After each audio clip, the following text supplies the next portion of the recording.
Welcome to a special edition of KitSZN here tonight.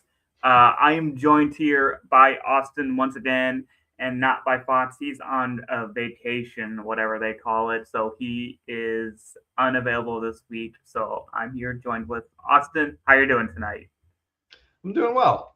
I'm not permanently replacing Fox, but that would be funny if one vacation year out. We don't do that around here. Right. It's low bar. Yep. Low bar, and you're out of here. Yep. We're very strict here in KitSZN. JK, I probably missed more than most people at this point. But no, Austin is not replacing, as he said. We're just here to have a little bit of fun and do a little special thing because we can't rate kits without Fox here. It would feel weird, and he also does not rate, and I'm not doing it by myself. So tonight's gonna be a little special one. We're gonna do a little bit of a Q&A session.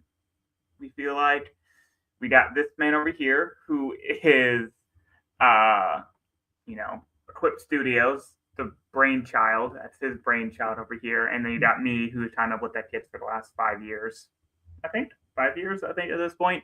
Yeah. So we got plenty of what's the word? Answers, hopefully, to your questions. Opinions for sure. Opinions, yes. Opinions, yeah. Yeah. Maybe not as far as expertise, but we've got something. We got something for any and most reasonable questions that you have for us. So, I know Frank's already in here. So I might start. Can I start with a question? Do it. So USL seasons are well underway. We usually do a preseason predictions and then kind of a postseason kind of recap. Yes. How are we feeling, kind of now that everything's in the way we've seen most of the kits? Do you feel like we've taken a step up from last year? Are we continuing momentum? Are you disappointed by anything? What's your kind of, this is kind of a soft take, just, nothing in the middle here, but what's your gut feeling right now? I have a feeling that from a creative standpoint, we've gone a little backwards. But I think in overall execution and overall aesthetic and design of the kits, they've improved. And I think I feel we've seen more kits that are really sharp and well executed than we've seen kits that are like bizarre and out crazy and like fun. I'm thinking more of like the drip kit for Madison that broke the internet. Mm-hmm. Then we started seeing teams try to replicate that. But then last year we saw Portland Hearts of Klein go with the simple route. And I think that kind of started this push towards elegance almost. We don't want too many details. We don't want too many like in your face design. We want something that is you, but it's sharp. And I think we're seeing more of that. Interesting. So do you think teams are afraid to take home run shots then? Or is it more... Sorry, go ahead. No, I do think they are taking home run shots. But what I think is happening is more often it's being reserved for like a third kit if they release it, or warm-ups. So I've noticed more teams being a little bit more special with that. And not their primary, which is, I think, what I usually am, what I want. Yeah. And then their away kit, they can kind of just do a simple color, and that's something that's generally done. But that's what I've seen, and that's kind of like my kind of vibe from this year. Barring some exceptions, obviously, for the most part, that's kind of been the general trend that I've seen. Yeah. I mean, I just on that, to that last point, we're seeing now most of the kit releases these days are specialty one-off kits or pre-matches, and those are, for the most part, those are usually pretty nice, and it's because they are more colorful, they're more out there, they don't have to follow team branding. So that's a good point. Mm-hmm. Like even the crown jewel of Ford Madison had kind of followed this. They've gone a little bit more subdued in their home and their away kits.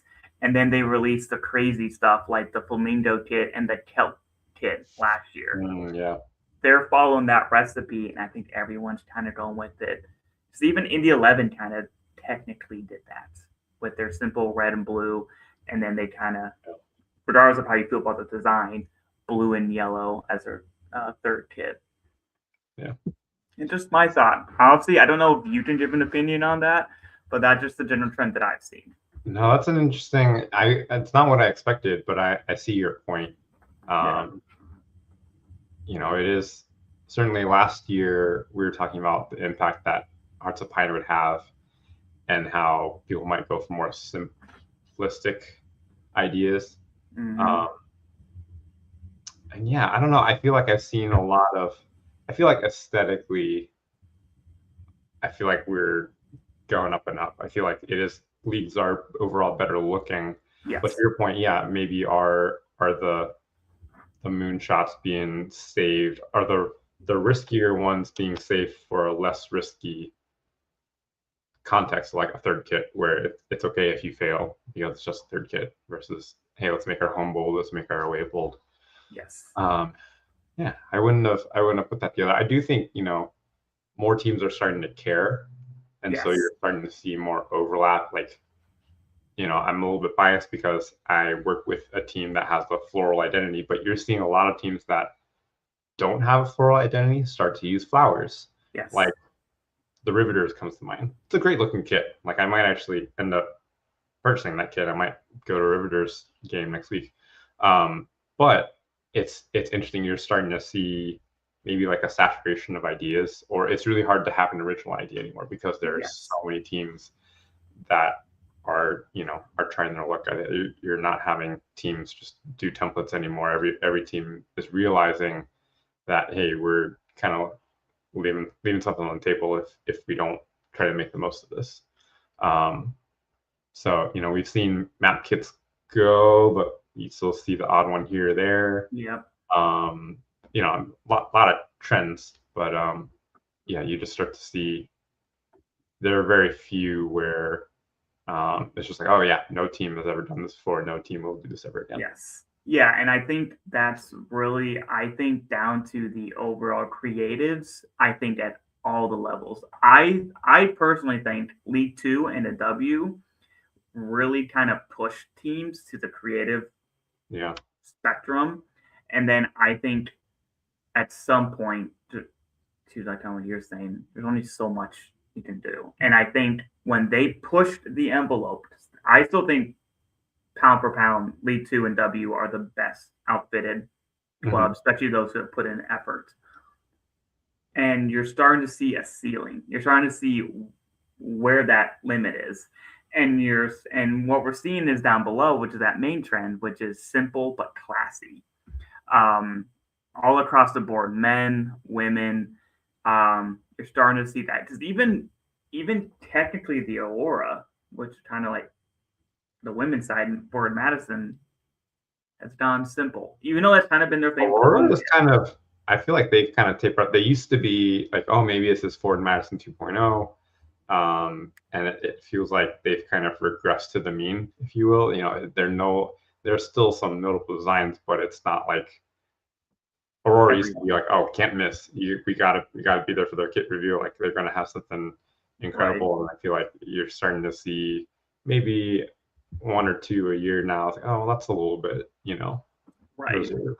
Or like that looks really clean. Like I could wear that all the time, but it's not something that's like, hey, I need this framed, or like I need this. Like I think the closest we came with some of these teams again is their alternative kit. Like even for the Aurora, I think their home kit was fine with the Flora kit. I think it was a beautiful kit. But then you saw their Pride kit and just the details put into it, the colors, everything added to it. That was their shots. And I think it goes back to the original point. That is where everybody's putting their effort. Even a team like Ballard FC, one of the things that I've noted is what is that one? And so with Ballard, that artist collaboration kit. And at some point, as much as I love the collaboration, the yearly collaboration, either you're going to run out or it's not going to be unique enough. Yeah, I mean, And this year, didn't they just did they re-release an old one? there's Or yes. right. So their main artist collab was the Melendez kit, and that one had a 3D graphic to it with like the blue and red glasses. Yeah, So depending with the glasses, you saw a different image from the kit, which is new and innovative, and that will be definitely be talked about gotcha. for what it did in that respect. But what you were referencing is their warm up kit. They Okay. brought back an old the Henny kit, or the no, sorry, the Yeah, Henry yeah, kit, yeah. and they brought that back. Mm-hmm. Before we get to Frank's question, it's kind of related to his earlier point. I wonder how much of the decision to go simple is from higher ups in the front office, because we've talked to creatives, right, and they are going to continue to be creative. They're going to want to do something different versus if, hey, our chairman has said, hey, I really like what Hearts of Pine is doing, can we go that route?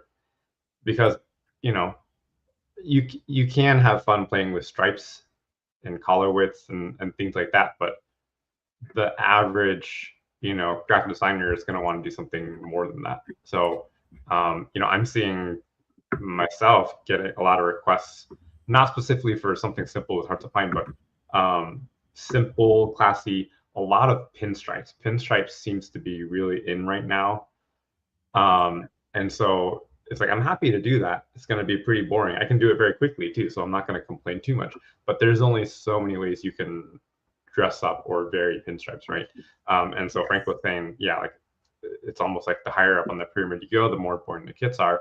Well, yeah, to that point, if you're in the USL Championship, for example, you don't have as much of an incentive to take a home run shot because you're not relying on jerseys to basically pay for the products on the field. You talk about these early, um, you know, pioneers like Ford Madison, like Providence City, and in interviews they always say, yeah, the merchandise is paying for league fees, it's paying for field rentals, it's making this possible with it's kind of the cart before the horse, but it's working, right?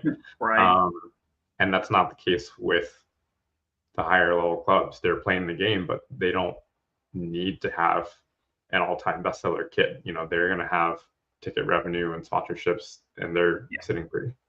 And I will say to your point regarding, I think, I don't want to say creatives being put into like a somewhat of a box. I think they're being limited in their spaces to be creative. And I think the perfect example of this is actually the San Antonio kit from last year.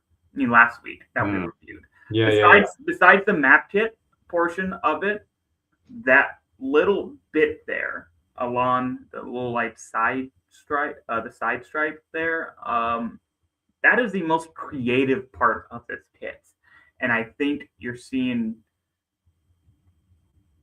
those are the spaces that more teams are going to be creative if it's not an over and like overwrite like pattern Yeah. in the design. And I think this is becoming more of the slow trend, at least for this season. I don't know how long term this is because as much as I love this year because of all the collars, I don't know how often a team can produce a black kit with some detail on the side. We're not England, who's done this for 100 years, or France or any of that stuff. So I think it will change. It's kind of already done so in many times that 5 years we've been doing this. But I think this is a perfect example of what you had just talked about. Right. So just wanted to point that out because I think that is a great way to start. Well, that's a 15-minute little thing there before we did to our first question of the night, and that is from Frank. Is El Paso the most creative design-wise for USL Championship or one team? I'm going to say no for this. I think they're definitely up there, and I think pound for pound, they're one of the most creative. I don't think they are the most creative, but they're certainly up there with, especially last year, graffiti design. I think their Waco Tanks kit is really creative, but then they also simultaneously produced that away kit from 2024. And they also produced the Frontera kit, which isn't the most creative, but it's definitely in that creative vein. the more you look at it, which is appreciative, but it's not the most out and outright. And there might be a few others. I don't want to say any, but to me, they're not. They're not the most. I was gonna say, if you'd asked me a week and a half ago, I would have said no. I think the Papel kit? Oh yeah, that's avocado. Mm-hmm. I think that, yeah, you can make a case that they're not the most creative, but they're creative in a way that's meaningful, and that I think is something that really resonates. Everything that they do is specific to their club, their community, their culture. So it's not just creative for the sake of being creative. It's creative, but it hits the mark. So I, personally hold them in high regard for that. Yeah, it's difficult to have that such a great lineup of kits that is simultaneously aesthetically pleasing and creative, but also does speak to speak to the whereabouts of the club, because it's you can tell sometimes when a kit looks great, but then the club gives a marketing spin on it afterwards, and it's like, all right, well, it kind of just looks great, and you're inventing a story to go with it, and that's fine. right. But that's not the case with El Paso. No, and I would agree with that. And they're definitely up there. And I don't think we gave a direct answer of if they are. We just know that they are up there in the upper echelon. So definitely fit. We like them here on the show. I think League One is better than the championship tip wise. But outside of Chattanooga, I don't know what they're doing, but everybody else seems to do pretty okay with tip wise. Least and favorite current kit trend. My favorite kit trend is the collar. I've been begging teams. I even last year in the tailgate with the Indy 11, I even had talks with Odesmer, the owner of the Indy 11. He came by a tailgate last year, and I had put into his ear quite intently, separately, in our like 20-minute conversation we had. Collar kit. Now, I don't know if we'll be seeing that next year, depending on some of the rumors that I've been hearing regarding a kit manufacturer change. But I love to see more collar, and I love it. And I want to hear your favorite trend before I get to my least. Well, let me comment on the collar thing. It's interesting. Well, especially because Indy has a history with collars. We've been successful in collars, so I think there's a case to be made there. But to me, it's a little polarizing because I do get requests. People say, "Hey, I want a kit. I definitely want a collar," and it's like, okay, great, we can do that. But at the same time, I know, especially as you start to play at a higher level, a lot of times high-level players don't want a collar. They don't want the extra weight. They don't want the extra fabric. So it's like, okay, I'll deliver that, but I'm wary that there'll be feedback later that, hey, we actually don't like the collar because sort of like I've been trying to get here's a little bit of insider knowledge. I've been trying to get roadies to do a collar for 2 seasons now, and not like actively, but just I think there is a trend now where you kind of see the oversized 80s 90s look kind of being taken by the women's game and kind of reinterpreted, but it's been very clear, no, the girls do not want collars. This year again, no, the girls do not want collars. And so I've never actively pitched it, I'll say, but I've always thought that with the colorways that you have in the women's game, sometimes it just looks great with a collar, because it's kind of a juxtaposition. If you've got like bright colors or pastel colors, you typically don't see those in a polo collar like you do with a men's. You think about golf shirts, right? Yes. There's usually a pretty standard color palette, but if you reinterpret that in a women's color palette, it all of a sudden takes something that's maybe a little bit boring and it becomes more exciting. So, sorry, that was a long aside. I guess I commented on pinstripes earlier. I don't mind that. One thing it's not a huge trend, but you're seeing teams try to do their own version of a map kit, and we've seen for example, I think what's the right term? Topographical maps. Yes. Which I don't mind myself, but I think people are trying to wring the last little drops from the map kit trend, and it's only a handful here and there, so it's not a big deal.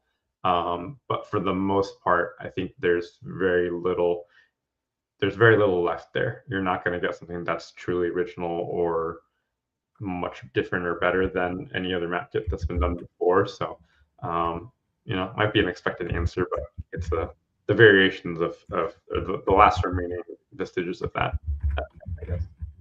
Yeah, and to actually to kind of on one thing that you had brought up during that long-winded answer there.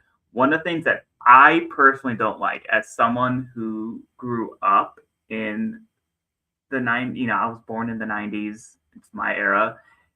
Everybody wanting to throw back. I hate that trend. Mm, I think it's not just soccer. You see it in you see it in the NBA, you see it in the NFL.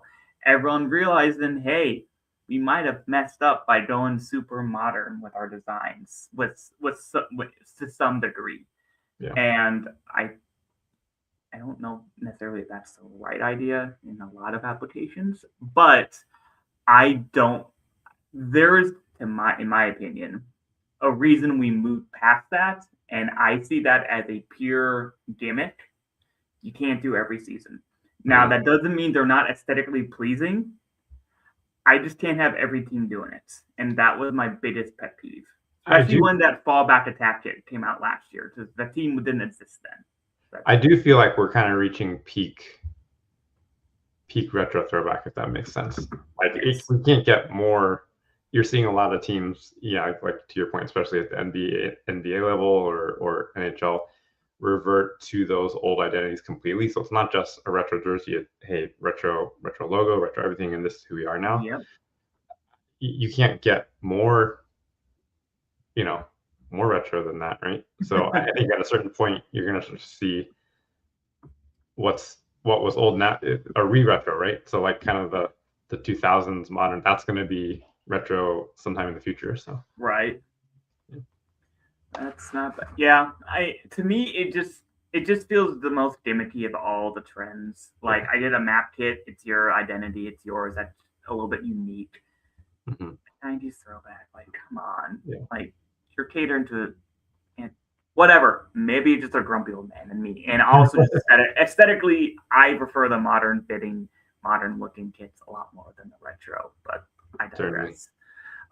It's another question, but Scissor Tails, and I looked it up that athletic Fountain City Athletic, that collar is legit on this home kit. So Yeah, that's their shout out to the UPSL. They're in Kansas City, and we had the great pleasure of working with them this year. Previously, they were known as Crown Villa, and they were in kind of a more regional league. Now they're in the UPSL, having a pretty successful season. I want to say they're number one or number two in their division.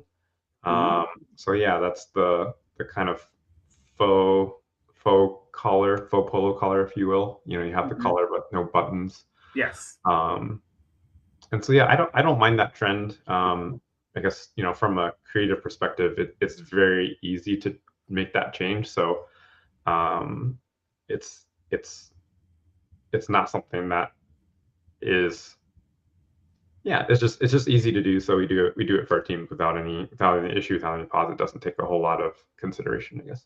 So. yeah. Next question goes: what team in USL is the most consistent with great kits year in year, in your opinion? And then same question, but for non-USL. This might seem a little bit of a shocker, at least since I've been on the show. For me, it's Richmond Kickers.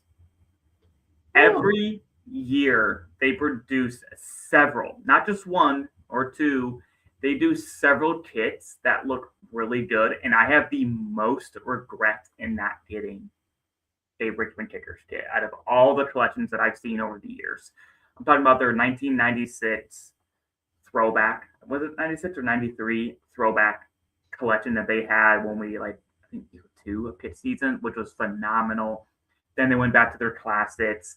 The last few years have been sublime. I love that classic look that they had last year. It was bar none one of my favorite last year. Again, I'm so pissed that I did it. And then this year's collection is once again a banger. But the thing is that it's not outrageous. And the reason I say Richmond, because they haven't had mishaps generally since we've done the show. I'm looking at Union Omaha, which kind of had a bad 2025. They also had a few others that are, a little different. Ford Madison is kind of simplified and kind of maybe pushed their expectations a little bit too high with those initial kit launches. So they're not every year great. And I think Richmond has actually struck that balance since moving to Hummel. I believe in like 23. So they are my most consistent across the USL. Nice. Yeah, I wouldn't have expected that, but that's a solid answer. That's really tough for me to answer. My mind wants to go, and maybe this is just because we reviewed them recently, but well, I'd say most consistent with good kits would be Tampa. I wouldn't say, I know they're polarizing. Not everyone loves their aesthetic, but they are very consistent and they're very good. Yes. I don't know if they're great, they're very good. Out in the West, I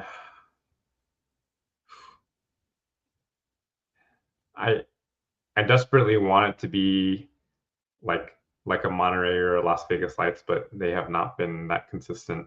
And even Oakland hasn't. So I would say Oakland, but it just in the last 3 years that they've really been, I think, consistent. For all of those, really, manufacturer changes have kind of maybe screwed them over a little bit. Yep. Hard to maintain it when you have different designers working on them, right? Yes. Yeah. New Mexico, El Paso. I know I just kind of poo-pooed on Aurora a little bit, but those are ones that are coming to mind. I won't commit to one. You won't commit. Non-USL, I feel like that's even, I don't know if that's harder or easier because we're thinking Europe now, right? Yeah, I think for European, as much as I don't like the team, I have to say personally, I think Liverpool does it for me. Them or Arsenal are some of the best looking year after year. I hate it because I don't like to root for the big six clubs. That's just to me. Maybe it's the little dark horse inside of me. But to me, across Europe and across the world, if it's not Arsenal or Liverpool, also throw in PSG, but that's honestly more of an aesthetic thing. So I think it's definitely Arsenal or Liverpool for me are consistently the top. If you want American, I mean like North American, I would have to say Pacific FC. They're my favorite year after year. Okay. They crush it in the Canadian Premier League. Interesting. So. More than the other Canadian because they're all designed by Hummel or by Macron, right? It was, and now it's Hummel.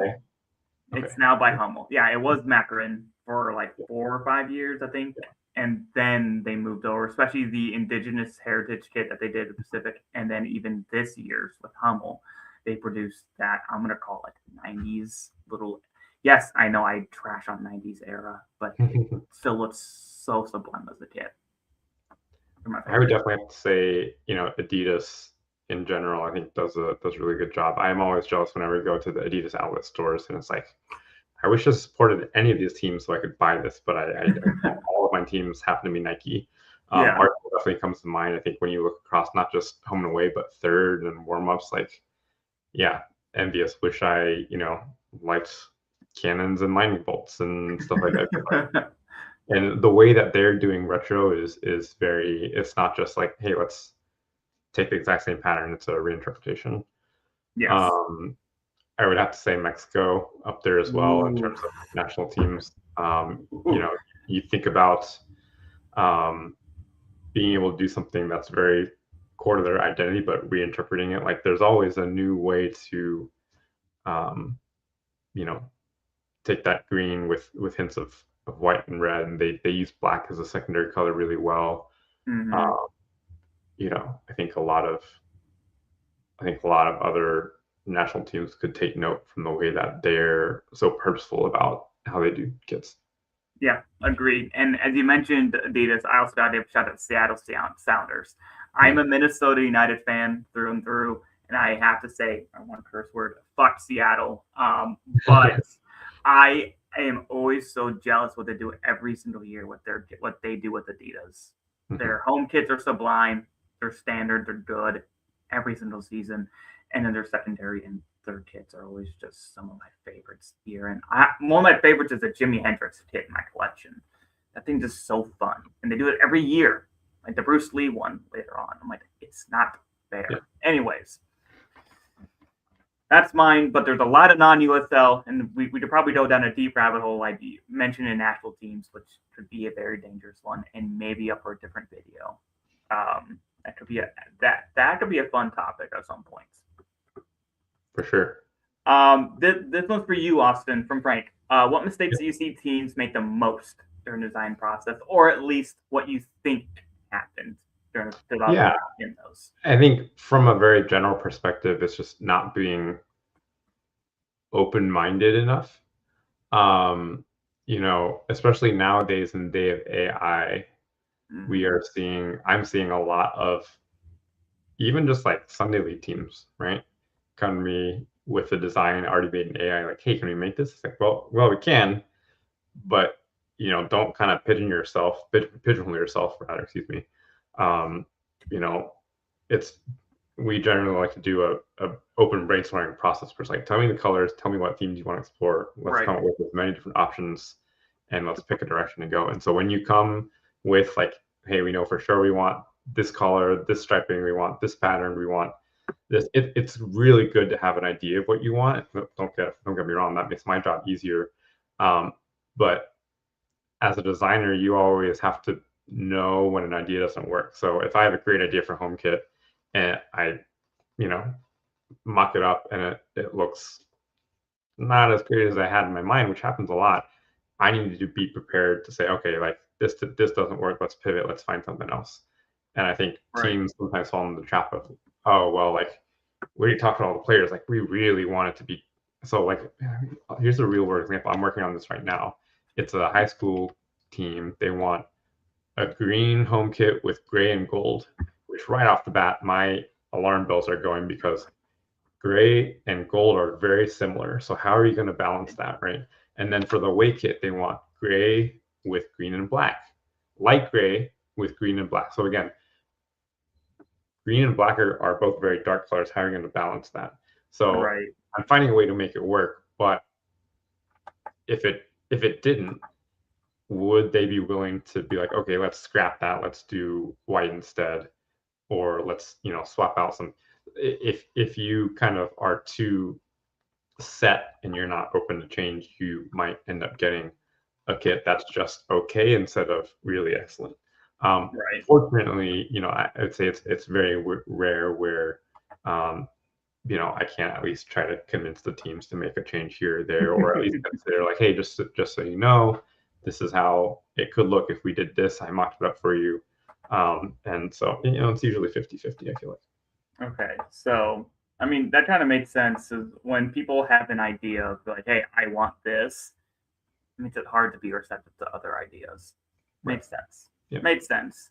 I got another. Oh, I didn't mean to click on that. Big agree on, that Indigenous kit, which I'm so happy is still available, especially once you move over to Hummel. It's one that I haven't bought yet, but it's definitely on my list and will be acquired here at some point. Is that definitely one of my favorite I've seen across the continents. So it is easily one of the best hits, I think, of this decade, alongside a few others. Next question. What is something you want to do with the show you haven't been able to do yet? Whether that's certain segment idea or interview you haven't been able to accomplish. My biggest thing here, this is me personally. One of the great things about this show has been able to make connections with teams. And one of the ones that I very, very much I love to do, last year I got to visit AFC Ann Arbor in person. because of how great the interview was. We connected. It was really great. And then I wanted to go up there. I wanted to turn that into some sort of a video about the experience and kind of learn more about the club and learn more about their kit process and about the kits from that season.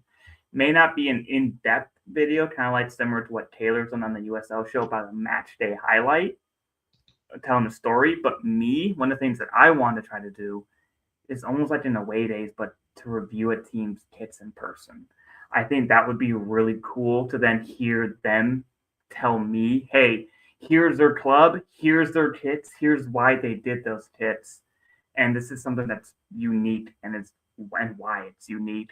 And then you get to see, then me as a travel nut, I love to travel, and I love that. It's one of my favorite things ever. I might have gotten so sunburnt that I had like blisters when I went to ASN Upper Hill. It was like 110 degrees that day. It was a miserable time when I went out there, but I had a blast anyway. So I want to produce content like that, as well as expand on social media. I was going to say someone sponsored this guy, but then I realized all we really need is for a single team to sponsor a trip and we'd be good. So, and once you do one, I think people will see the value. You know, you're bringing attention to the club. Yeah, that's it. I mean, who wouldn't want someone to go in, do like more videos on their stuff, and then it's almost like I want to say free, but it's advertising. Right. Yeah. Just saying. So that's my thing here. I won't let Austin answer the question because he's not technically on that part. It's more of a well, I can say I've been in your ear, Brett, about this before. Is I think it'd be cool to get players involved somehow. Oh yeah. Like asking the players, well, Away Days does this too. He'll do like a review of it. He'll sit down with, I mean, we're not going to get like David Beckham or review a player's career in kits, right? But I think especially with the USL being, especially the championship level, what it is, you've got veteran players, and here being in indie, we could have access to some veteran players that have been around the league for a long time, have been around a lot of different clubs. So to be able to ask them, what they think about kits, you wonder sometimes. We love jerseys so much. It's like, do players really care? I'm sure they do to some extent, but how much does it really bother them? Are there any that are actually memorable? Or if they've been in the league for 12 years and have hopped around to, 4 or 5 or 6 different teams, is it all blur and they can't really remember anymore? Or is it so ingrained in them that's like, oh yeah, I remember this away kit we wore on the road, in, I don't know, in 21. Phoenix, and it was like, if it's so ingrained. So it'd just be interesting to get a different perspective, because obviously us as fans, we have a different view sometimes. So it'd be cool to see it from the other side. Yeah, exactly. And one of my biggest things that I want to do on top of that, if you couldn't tell, I have a lot of ideas for this show. I just got to have the time and or some access to do some of this. One of the things I also would love to be able to do is have a collection that is large enough for a season basis to be able to show like one off each episode or two, and be able to like actually have something that I could show off a little bit more so. And yeah, I want to dive right into this next one, because this one is going to be a hard one, and I already know my answer. I gotta go grab it. It's right over there. But Austin, I want to hear, what is your favorite in your personal collection? I feel like this has changed over the years. I think a while. Were you going to go grab it? Or yeah. Okay. I feel like this has changed over the years. I think for a while there, there was a 2014 U.S. men's national team player issue goalkeeper kit that I really liked. It was great. It had these kind of like bright orange chevrons. I think it's similar to what Tim Howard wore when he had that record-breaking game against Belgium. He wore the black version. This was the gray version. And it was just it was really comfortable. It was player issue. I didn't really have a lot of player issue in my closet at the time. And I think since then, I still really like that kit. I haven't really worn it that much. I think I value nowadays. I try to wear jerseys that will inspire me as a designer. So it's usually something where it's like, oh, I wish I had designed that, or it's like, oh, this uses a really cool technique. I wish I could, know how they went about doing that. So Right. the light blue Ajax away kit from I think you guys probably know which one I'm talking about. It was kind of like, almost like a denim kit, right? But it had the parallelograms Yeah. with the white and red trim. So That cool. one's just hanging up. I haven't really worn it. I got that used, and that's all. It was good enough that I usually try to limit myself to new jerseys, honestly, just so I don't buy too many. Because if I bought used or vintage, that would be a problem. It'd be But I broke that rule and I bought this used from a friend, okay. just because I knew that was kind of an all-time design that I had to have. So it'd probably be that one. Okay. Well, mine is one of the only times where I saw the kit at release. I bought it without a moment hesitation, and I told my, at that time, girlfriend, now wife, I don't care what you think, this thing's bought without a moment hesitation. It is the 2018 Carnival kit from FC Cologne featuring a freaking bow tie. I saw this bow tie and I had to get this. I love this kit. I wear it once a year for my birthday, if not German Fest, for here at Indy 11. And it is by far my favorite in my entire collection. Yes, there's probably some others that are sentimental. Like I have the 2014 German Cup. It's my first ever kit I ever had. I love that one to death. Never getting rid of it. But this one, there's nothing that will ever compare to this. And I don't think they were even really allowed to wear because of the bow tie. But still, I don't care. This thing's my favorite kit I've ever had. Nothing can top it. That somehow that encapsulates your personality, Brett, in Jersey. It's just so fitting. It does. I love Do it. you get do you get comments on it when you wear it for German Fest? Like, do people know? Like, do people know what it is, or you always have to explain it to them? Enough to, there are enough people who are familiar with Germany and Carnival out there that they kind of like, oh, it's a Carnival kit. They kind Nice, of get nice. it, but most of them are like, what is that? That's an interesting one, and I'm like, yeah, it is. It's one of a kind, and that's why it is easily. Yeah, it does encapsulate me because I don't try to say too much when I'm out and about, but my kit will. Nice. So yes, yes, Frank, that is my favorite. And yes, bow ties are cool. Actually, no, I don't like a bow tie in any other context because I think they make me look weird. But on a kit, they're the greatest thing invented. So that is my favorite kit. And it was like choosing between a favorite child because I only had one favorite child, and that was this one. So, yeah, my gosh, that's 45 minutes, Austin.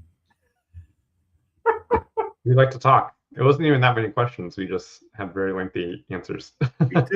We do. And listen, this won't be the last time we do something like this. We have some fun things maybe down the road that could produce some more fun Q&A type stuff like this. I don't know. I just didn't want to take the week off, and this is honestly really fun to answer some questions that we probably don't normally get to answer, and kind of did some broad overview of what we're seeing, trends, vibes, and all of that. So, unless there's any other questions, Austin, is there anything you want to say? Because I don't really have too much else to No, add. thank you for the questions. This was fun. Yeah, Yeah, good look at even taking questions in advance next time if that's gonna allow us to have more to talk about and also be a little bit more prepared. I feel like some of those were hard questions. I felt stumped a little bit. they were. And also to your point there, Austin, I was looking at my wife. She's like, "Have you posted that you're going to do a Q&A yet?" I'm like, "No." And it's like 2.5 hours before the show. She's like, are you going to prepare them?" I'm like, "Oh yeah, I should probably go and do that." Yeah. So maybe next time I'll do a little bit more heads up from everybody. Frank is now the interviewer. Maybe, maybe not.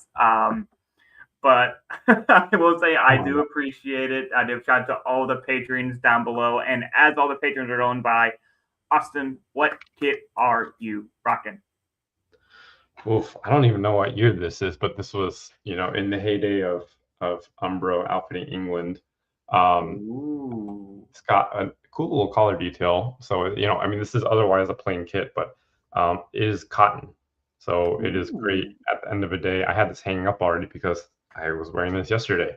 But it's nice at the end of the day, when you wanna when you want to go lounge, you don't usually want polyester. You want something that feels a little bit nicer. And so this is one of, I think, 2 cotton jerseys that I own.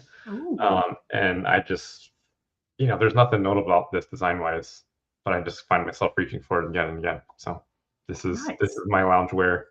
I would have been wearing this tonight anyway. I love that. I am rocking. So as much as I told y'all I love traveling, one of my favorite things that I did this year is that I went to go visit New York. I went to New York City to cover for Beyond the 90, the Indy 11 match against Brooklyn FC. And one of the things in my chaos in New York City as I ran around, I got to check out a semi-pro club called New York International FC. They play underneath basically a bridge there in New York City, one of the best views I've seen for soccer. And they even gifted me this kit. It's a fun design. I very much enjoy this Eastern Premier League team. I think East Coast Premier League team, semi-pro. They're an amazing club, great group of people. They gave me a bunch of free stuff. They have cool things. They do food drives for the homeless and hungry there in New York City. They even do a bunch of walkathons, raise funds. Great group of people. I wish I could have done more to highlight their kits as they do a bunch of cool stuff. And they gave me this one, and it fits so good. So I'm rocking New York International FC, the biggest team in New York City. So had to rock them out here tonight. So if that is it here, Ben, I really appreciate everyone joining us here tonight. Next week, you won't be seeing this man because we're talking about West Seattle. So we won't be seeing him next week, but you will be seeing me and Fox return. Maybe I'll tune in just to boo you guys from the comments. I'll be with Frank.